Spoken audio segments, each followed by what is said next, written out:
Hi అందరికీ. మరి మీ ఇంట్లో వినాయక చవితి ఎలా జరిగింది? మరి మా ఇంట్లో అయితే చాలా బాగా జరిగింది.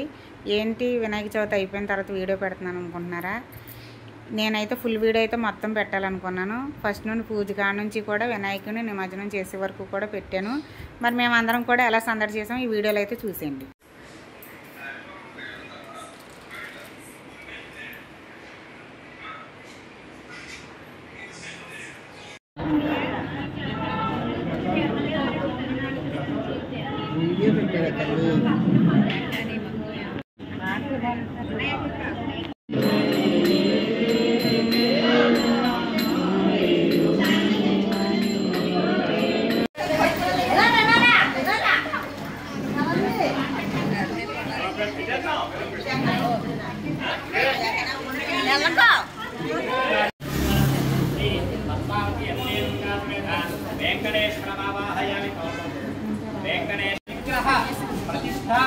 మహోత్సవ సంగత్వేన సింహాసనాన్ని